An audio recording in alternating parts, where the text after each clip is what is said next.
త్రయంబకేశ్వరంలో మేము చేసిన అతి పెద్ద తప్పు కొంచెం పిల్లలు ఉన్నారనేనా ఆలోచించలేకపోయాను. ఎందుకు ఆ టైంలోనో నాకు తెలీదు.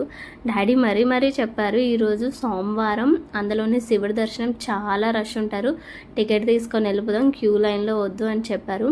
అమ్మ ఇక్కడైతే పెద్దగా జనాలు లేరు, వెళ్ళిపోదామంటే అమ్మ మాట వినేసి నేను కూడా సరే అన్నాను. నేను చేసిన అతి పెద్ద తప్పు అదే. స్నాక్స్ కూడా ఏం పట్టుకోలేదు, అన్నీ రూమ్లో ఉండిపోయాయి. తొందరగా అయితే మేము గాబ్రా మీద వచ్చేసాము దర్శనానికి.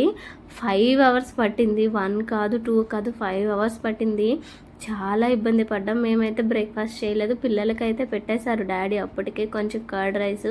నిజంగా అదే కాసింది. అప్పటికి ఇంకా లాస్ట్ మూమెంట్లోకి వచ్చేస్తున్నాం దర్శనానికి అనేసారు. అప్పటికే పాపం వాళ్ళు చాలా ఆకలి అన్నారు. కేవలం వాటర్ తోటే ఏదో అలా సర్దు పెట్టేసుకున్నా. అక్కడ చాలామంది పిల్లలు చాలా ఏడ్చారు. ఇంకా నాకైతే వీళ్ళిద్దరు కొంచెం పర్వాలేదు అనిపించింది. నిజంగా చాలా ఇబ్బంది పడ్డారు, ఏం చేయాలో తోచలేదు. ఇక్కడైతే మొత్తం టీవీస్ ఉన్నాయి, లైవ్లోనే చూపిస్తున్నారు. నిజంగా నాకైతే చూసేసాం కదా, టీవీలో వెళ్ళిపోతే బాగుండు అనిపించింది. బ్యాక్ అంత నరకం చూశాను. పాపం పిల్లలు ఇబ్బంది పడ్డారు. ఇంకేం కాదు, పెద్దవాళ్ళం అంటే ఎలానే ఉండిపోతాం, పిల్లలు కదా, పిల్లలు ఉంటే మాత్రం ఎవరైనా సరే. త్రయంబకేశ్వర్ వెళ్ళేటప్పుడు టోకెన్ తీసుకొని జస్ట్ 200. మాకు బుద్ధి వచ్చింది కదా, మేమైతే కృష్ణ వాళ్ళకి ఫోన్ చేసి మీరు ఒకవేళ దర్శనంకి వస్తే టికెట్ తీసుకోమని చెప్పాం. వాళ్ళు ఎర్లీ మార్నింగ్ అయితే హరిహర్ ఫోర్ట్ ట్రెక్కింగ్ చేయడానికి అయితే వెళ్ళిపోయారు.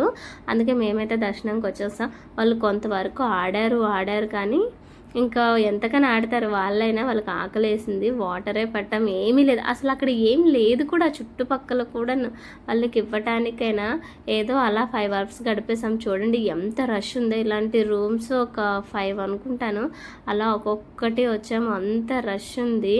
ఇంకా పూజలు చేస్తానే ఉన్నారు లోపల. అస్సలు దారుణం అంటే దారుణం. నిజంగా ఎప్పుడు నేను నరకం చూసాను. తిరుపతిలో కూడా నాకు ఎప్పుడు 5 అవర్స్ పట్టలేదు, మినిమం 3 to 4 అవర్స్లో అయిపోయేది దర్శనం.